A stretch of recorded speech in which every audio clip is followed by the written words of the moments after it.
Hey Denise. Yes. Are you ready to shoot an episode of Can We Talk? Yes, I am.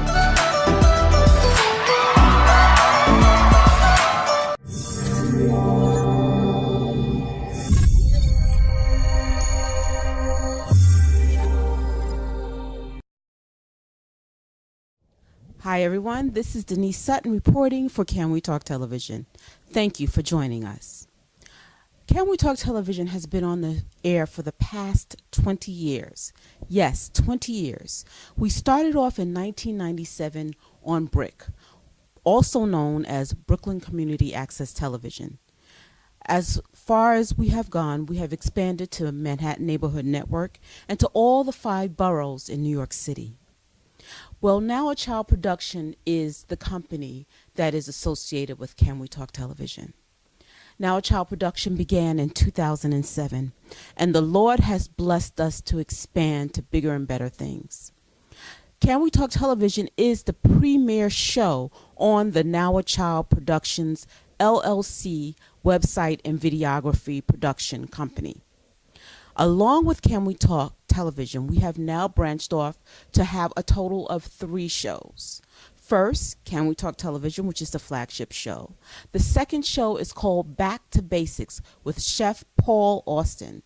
When you watch Back to Basics, you can be sure to get a scrumptious meal and also a meal naturally and spiritually through the Word of God, and exciting up-to-date interviews with some dynamic men and women of God who are inspirational and are more than engaging to the audience.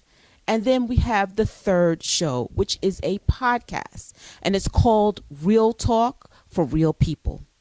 And so today we will be premiering our podcast show, Real Talk, with hosts Daryl Copeland and April Michelle. Sit back and relax, grab a cup of tea or coffee, or maybe a bottle of water, and you're sure to enjoy Real Talk for Real People. Don't touch that dial. We'll be back with more of Can We Talk, featuring Real Talk with Daryl Copeland and April Michelle. Father,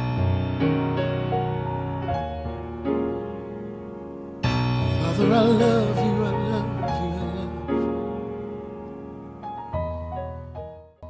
you. You're on Real Talk, and I'm here with my host, Daryl Copeland, and I am the host as well, April Michelle, and we are here with our special guest, Miss Vanessa Y. Reed, and we're here to talk about real talk and real life, and her real life is about domestic violence, but God delivered her, and in deliverance, she wrote this wonderful book, Red Storm. Welcome. Thank you. Thank you for having me. Oh, we're so glad to have you on this set. You know, we just want to talk a little bit about how God delivered you from domestic violence. You know, it's so funny for me because at the time that God delivered me, I was not seeking God. And I love to tell that because a lot of times we think that we have to have this perfect life, or we have to be Christians, or we have to be in God's good grace when he delivers us. And actually, God delivered me when I was beat down, broken, battered, and abused. And so I know it was God. I know that this wasn't something that Vanessa did. And my domestic violence was horrific. To the point where to this day I still have scars on my body that will never go away. I'm still affected at times, physically, emotionally, mentally. It has affected my life. I believe that domestic violence was a lot of the cause of my drug addiction. Well, I know it was, because my daughter's father was a drug dealer at the time, and it all went together: the domestic violence, the drug addiction, the brokenness. So how God delivered me was, it's funny for me because I would go in my bathroom. I didn't know how to pray, and I would go in my bathroom and I would just say, God, help me. take him out my life. And I would say, don't kill him. Don't hurt him. Just take him out my life. And lo and behold, he ended up getting arrested for a very serious charge, which then ended up having him deported. So he wasn't dead, he wasn't hurt, but he was out of my life. Amen. And again, I just want to say that I was a full-fledged sinner when God did this for me. So this just shows us the mighty, magnificent God that we serve. You said something earlier. You said that you were broken, and even like sometimes now, even though you're delivered, it still affects you. And how does it affect you? How are you dealing with it in a sense, like, is it about reading your word? Is it singing? Is it helping others? How is God helping you, even though you've been delivered, but you still feel the effects of it? The effects that I still feel are my mood swings, my anger, my defensiveness. Just the other day, a friend of mine playfully pinched me, and I was like, don't do that. Because I used to get pinched as a punishment. Wow. And it was so painful. I mean, to be pinched and twisted. Wow. And I remember it used to hurt so bad. And so someone just jokingly pinched me, and I got very upset. And when I got upset, they were like, oh, I'm sorry, and I said, and then I had to explain to them why I got upset. It just triggered something in me.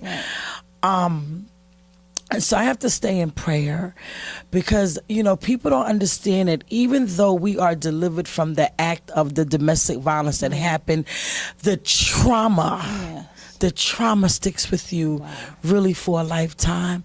So I really have to stay connected to God. I have to. I stay prayed up. I stay praying. I've forgiven my daughter's father. Him and I actually had a 2-hour conversation on the phone. And he went from denying ever touching me to apologizing to me. And this was amazing for me that he finally admitted the brokenness that he caused in my life. How old were you when all of this came about as far as the relationship with your daughter's father? And I'm going somewhere with this. You mentioned that even though you've overcome it, you're doing excellent, you have a good job, you've written a wonderful book, you're getting many speaking engagements, and we think that, and sometimes even in the church world, and I have to say this, we think that things instantly change overnight just because you say you gave your life to Christ and now I'm saved and I'm going on with the Lord, but not realizing that there's still things, psychologically that are connected to you that you still have to overcome. And that's where we were talking about the empowerment again. And excellent what you said at the beginning of the empowerment piece. We have to work on ourselves first. And when you realize what your shortcomings are or things that can take you to another place, that's the beginning of growth and wisdom.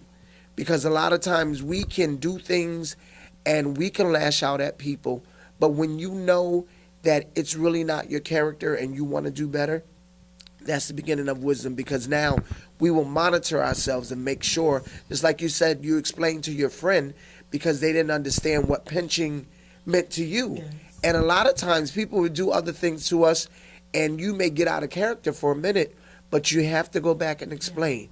This is something that is traumatic to me, and I don't mean any harm, directed towards you. Don't take it personal, but that takes me back to that place. And to me, that was great that you brought that out. But how old were you when it all began? It all began, I was going on 19 years old. And the funny thing about it all was my brother had warned me because he was my brother's friend. Oh, wow. and my brother kept telling me not to mess with him. But Vanessa was very stubborn and bullheaded and thought she knew it all. I was grown and you couldn't tell me anything. And I went ahead and did exactly what my brother had suggested that I not do.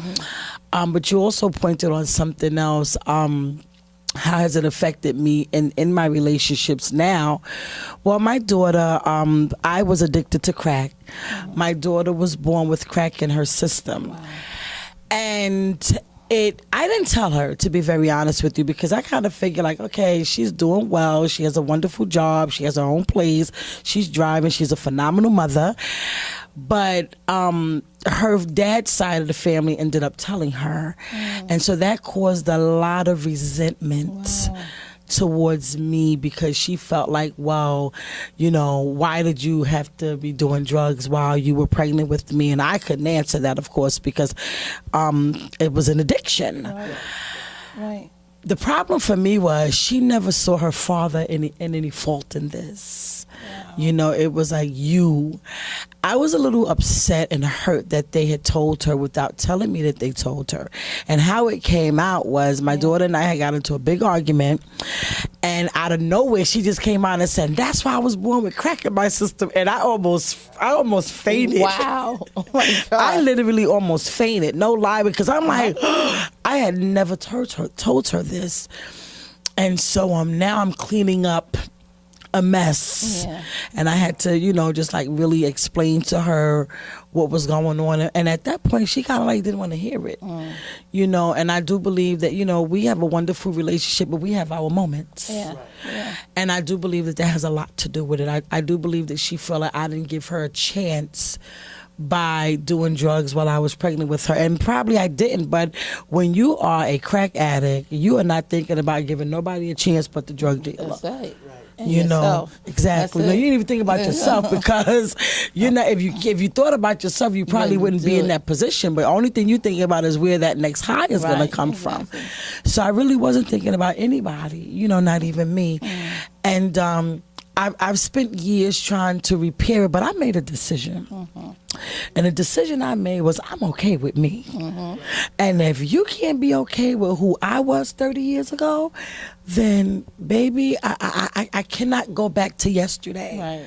So I'm grateful to God that He's allowed me to write Red Storm, to share my testimony, to talk about things that I never, ever, ever thought I would be free to talk about. It's not easy sitting in front of people saying, I was on crack, I was a domestic violence survivor, I was molested. It's not easy. But again, God's grace is always sufficient. Father,